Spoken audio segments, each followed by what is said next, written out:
I'm about to show you 5 ways that you can plan for the second half of the year. I know that we are rounding off, or we've already rounded off with the first half, and during this period, many people are always discouraged because of unfulfilled goals. You're looking at your plans and you don't even want to revisit them because you're feeling like you've not been able to accomplish anything. It's important for you to note that every year is divided into 4 quarters.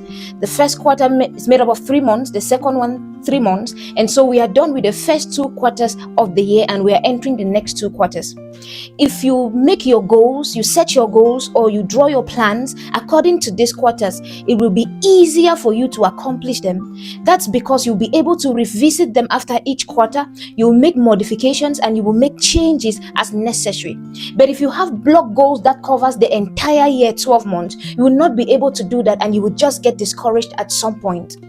So you are at this point and you have goals that you have not accomplished and you're wondering how the next 6 months is going to be, and you're thinking if you should give up, if you should continue, which goal you should continue with, which one you should let go. I'm about to show you exactly how you can go about it. If you're watching this video for your very first time, you're seeing me for your very first time, my name is Lady Risa and I would be your coach for today. Please subscribe or follow, drop a comment, ask a question, and make sure you share this video with someone you care about. So here are 5 ways that you plan for the second half of the year. Number 1, review and reflect. What do I mean? Go back to the goals that you set at the beginning of the year. Review them. What worked? What did not work? And why? The why part is very important. I've seen people who are so quick to attribute failure to spiritual attack. Please, before you call it a spiritual attack, go and answer every why. Why did it not work? Is it something I did or something I didn't do? Is it that I over-calculated? Is it that I mismanaged? Was I distracted? Calculate all of that. Be able to answer why. Why did I not accomplish this goal or that goal? Go back and revisit the goals you wrote at the beginning of 2025. Make sure that you're able to understand why you accomplish the ones you're able to accomplish too. For example, maybe one of your goals for the year was to read 12 books, and this is mid-year and you've not read up to 3 books, or you've not read any book at all, or you've read just 2 books, and you have to go back. Why have I not been able to read at least 6 books at this time? If you're looking at it, you might discover that probably you've been inconsistent, you have been distracted, it's poor planning, all of that. If you're able to answer the whys, you now see how to readjust your goals. And you say, because of this and this activity, I cannot read 1 book a month, and so I'm going to read 1 book in 2 months so that I can read at least 3 chapters in 1 day, all of that. If your goal was to start a major company, why have you not started? Is it that you lack the knowledge, adequate knowledge to start? You were unable to create the connections? You were just lazy? You have been procrastinating? Go back, review, and reflect. I've had many people who come to me saying, I don't even want to see my goals anymore. I feel so ashamed and I feel so discouraged. No, don't approach your goals from an emotional point of view. Don't get emotional about success. Be intentional, not emotional. When it comes to success, be more intentional. Don't be emotional. Go back and analyze what worked, what did not work, and why. Point number 2, realign your goals. Go back to the drawing table. What were your goals for the year? Which one will not work and which one can work? Set your next goals for the next 6 months. Before I entered the month of July, I set my 6 months goals. What do I seek to accomplish in the next 6 months? While after evaluating the last 6 months, I checked, what do I want to accomplish in the next 6 months? Listen to me. The guarantee that you will see December is in the plans you have made for the next 6 months. Your plans becomes your insurance for life. God is committed to bring your plans to fulfillment. God is committed to help your plans manifest. The question is, do you have the plans? Do you have goals? If you have dreams without a plan that has deadline, you just have a wish. And like they say, if wishes were horses, beggars will also ride. You don't need a wish to succeed. You need a plan guided by a timeline. So go back to what I call your drawing board. Go back to your drawing board. What is still possible for you to accomplish before the year comes to an end? What can you modify? postpone, or delete? What can you do differently? What can you do differently to see better results? And make sure that you narrow your focus to specifics. Think about it this way. At the end of the year, I would love to have A, B, C. Then you get to work. You get to work. Remember that you have already analyzed and reflected, and you've already corrected the past mistakes that you did in the first quarter of the year. So go and analyze and draw your plan for the next half of the year. Point number 3, create your monthly and weekly action plans. Don't just dream it. Plan.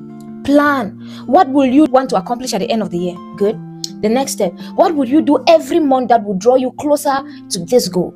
Next, what will you do every week that will draw you closer to the accomplishment of this goal? Next, what are you supposed to do every day that will draw you closer to the accomplishment of this goal?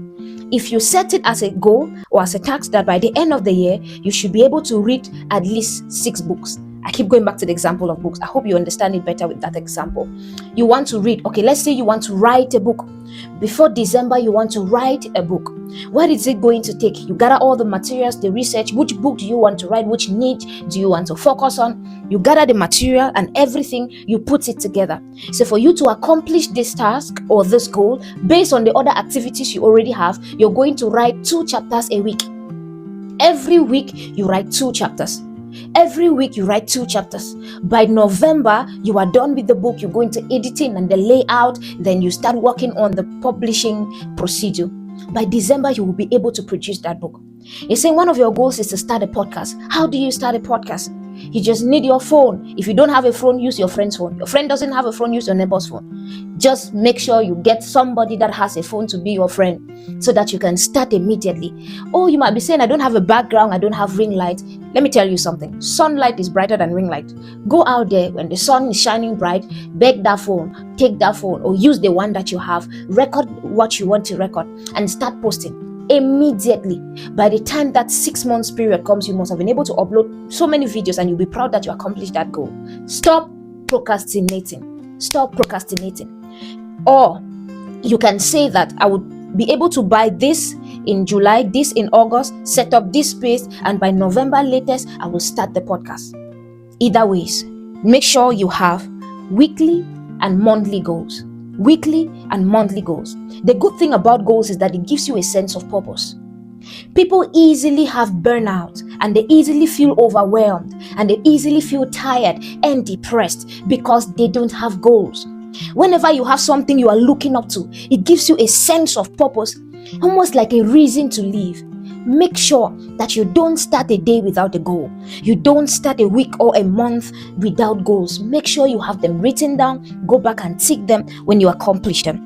The 4th thing that you should do is identify and eliminate distractions. Very important. Some distractions are subtle. They don't look like distractions, but it's taking you away from your goals. You have people who say, I have a lot of things to accomplish, but I don't have time. All of us have 24 hours. God has given the richest and the poorest, the most hardworking and the lazy person. God has given the white, the black, the Indians. Every one of us has 24 hours. Whether you're making progress or not depends on the distractions that you're accommodating or eliminating. We all have 24 hours. If you know how to maximize that time, you're going to be able to accomplish a lot. Now, how much time do you spend on social media, on idle talks and activities that are not adding value? Watching football. Oh, I'm not saying that you shouldn't watch football or have leisure activities. I'm just saying you should focus, especially if this is your building season, focus on activities that are actually adding value to your life. I'm going to show you something.